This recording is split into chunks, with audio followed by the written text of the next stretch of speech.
Hello and greetings. It is so fabulous to be back again with you. In my last video, I had asked you a question. What are the words like tut called as? Well, I had given the meaning of the word tut in my last video. If you have not seen my last video, please go back to my channel Learning with Dr. Poornima George and watch the video on May versus Can, where I have given you the meaning of the word tut. I shall have to be thankful to Ms. Sangeeta Fatehpur, who had used this word tutted in her answer to the previous video's question, and that's how this video has come into being. Before going into that, I request you to please do like and share my videos so that everybody gets to know what we are talking about and somewhere somebody gets benefited out of it. It is everybody's social responsibility. And also do subscribe to my channel so that you get notified every time I post a new video. Now, coming on to the question, what are the words like tut called as? The words which represent the sound called as onomatopoeia. Onomatopoeia is a literary device which is used in literature to express the sounds so that the reader can hear the sounds when he or she reads that literary part. I'll be giving you examples, enough examples I'll be giving you so as to make you understand what exactly I'm talking about. As I told you, it's a literary device. That is, it's a figure of speech which is used to describe a sound that it represents. It should be pronounced as onomatopoeia. All of you might have sung or heard this, Christmas carol that is jingle bells, jingle all the way. Here, the word jingle is an onomatopoeia. Right. It is, what is the word jingle doing here? It is telling us how a bell sounds. It's not rumbling of the bell, it's not the huge sound of the bell, but it is jingling, jingle. Jingle bells, jingle all the way. Right? So when we read this word jingle, we can hear what kind of sound the bell might have made, right? You understand that, don't you? Oh well, coming on to the next example. The wind whooshed through the trees. The water in the brook gurgles and rushes. The snow crunches under your feet. We heard a distinct hee-haw of the donkeys in the barn. Right? So I think you have understood what is an onomatopoeia, like hee-haw, crunches, gurgles. These are all the words that express a sound. When you read that word or hear that word, you can realize what kind of sound might have been made, right? That is the whole purpose of onomatopoeia. When I'm talking about this onomatopoeia, I am remembering a small rhyme that goes like this. Horsey, horsey, don't you stop. Just let your feet go clip-tee-clop. The tail goes swish and the wheels go round. Giddy up, we are homeward bound. Nice rhyme, isn't it? Here, very effectively, the poet has made use of the onomatopoeia clip-tee-clop. Right? When you hear that, you can almost hear how a horse's hoof might have sounded when it, gallops or goes forward. And also a swish of the tail, you can make out that as well. You can hear the swish of the tail. So this is how these onomatopoeias make the language, right? We have innumerable words just dedicated to the sound of water in different conditions. They are called as water onomatopoeia. For example, bloop, drip, drizzle, splash. sprinkle, spray.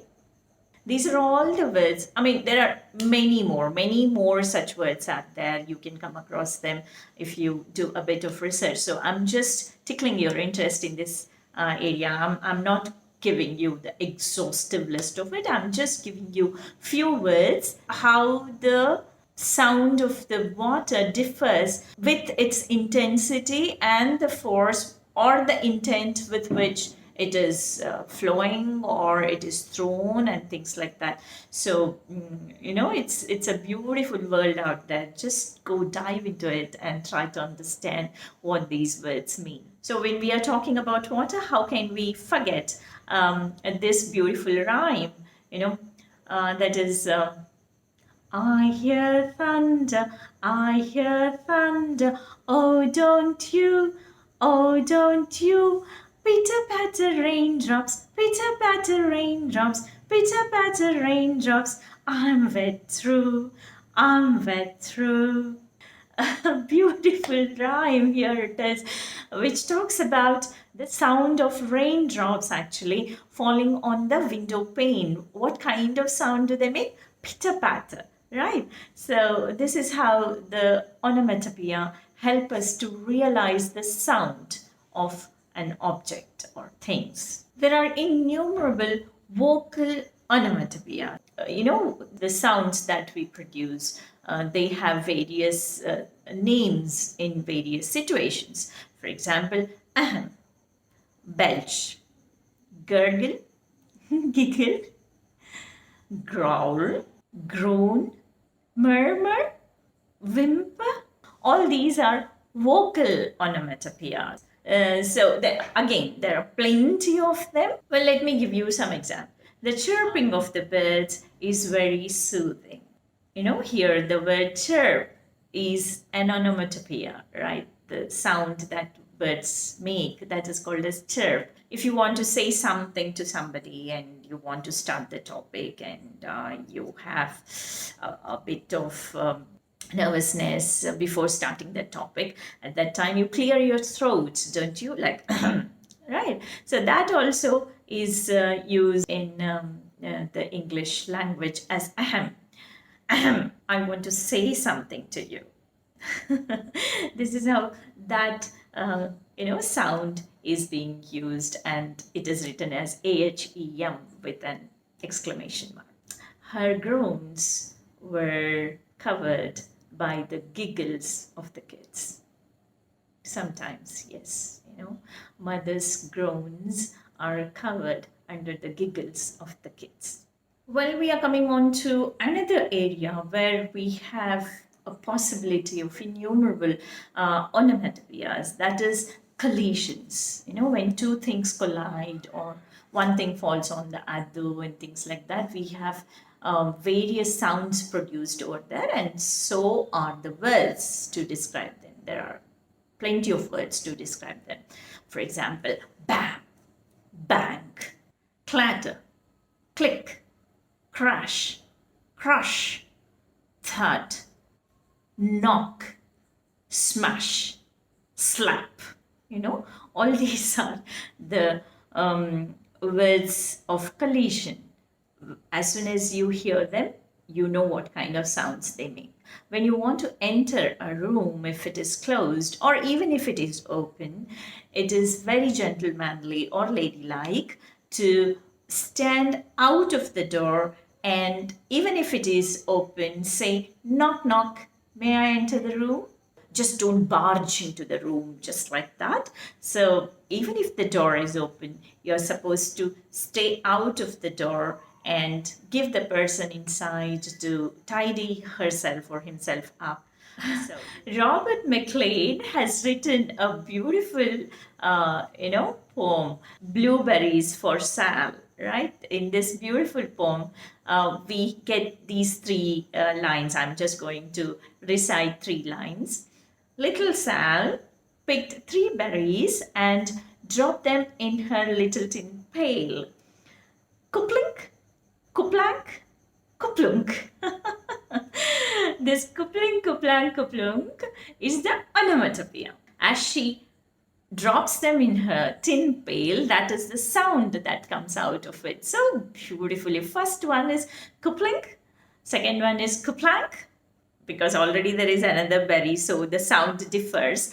Then, kuplunk, because there are already two berries when the third berry is dropped. See how beautifully this writer has brought in, even, he has that thought of physics as well, how the sound is made, how with something in the pail, right? Beautiful, beautiful.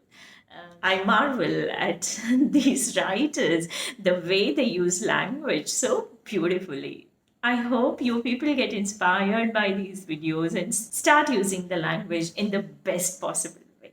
There are many words that are produced because of the movement of air. We call them as air onomatopoeias. Flutter, swoosh, whiff, whiz, whoosh. All these are the words produced because of the movement of air. As I'm talking about this, I'm remembering a small rhyme which goes like this: chug, chug, chug, puff, puff, puff, ding dong, the little train rumbled over the tracks. It's written by Watty Piper in his poem, The Little Engine That Whirled. The world of animals is an amazing world. They produce such distinct sounds that we have to take the help of this literary device called onomatopoeia. For example, we have the words like bark, purr, hiss. When anybody says hiss, naturally everybody gets to know that one must be talking about a snake. And cuckoo, well, I remember I used to teach this poem to the cuckoo, written by William Wordsworth, to my students. So, the word itself, the word cuckoo itself, gives you that feeling that you're hearing a heavenly sound. And the word buzz, when you hear the word buzz, naturally you get the feeling that bees are buzzing, right? So that is the whole purpose of onomatopoeia. As we are talking about these animal world, I'm again getting a small rhyme which is used to teach kids the sounds of the animals. It goes like this: the dog says bow bow, the cat says meow. The dog says bow bow, the cat says meow. The hen says cluck cluck, the hen says cluck cluck. The cock says cock a doodle doo. This is a small rhyme for the kids where they learn the sounds made by these various animals and they start to differentiate between these animals. Why only kids? Even elders can understand the world of animals through onomatopoeia. I actually really enjoyed making this video, which was certainly fascinating for me to enter into the world of various sounds that we hear every day. As I come to the end of today's video, I would like to give you a question again. The sentence that I am giving now, you shall have to tell me whether it is a right sentence. If it is right, why? If it is wrong, why? That is what I expect in the comment section. So the sentence for you is, I didn't had the breakfast. Please leave your comments in the comment section so that we can discuss something interesting in the next week. Till I meet you again, do spread knowledge and happiness. This is Dr. Poornima George taking leave of you. Thank you.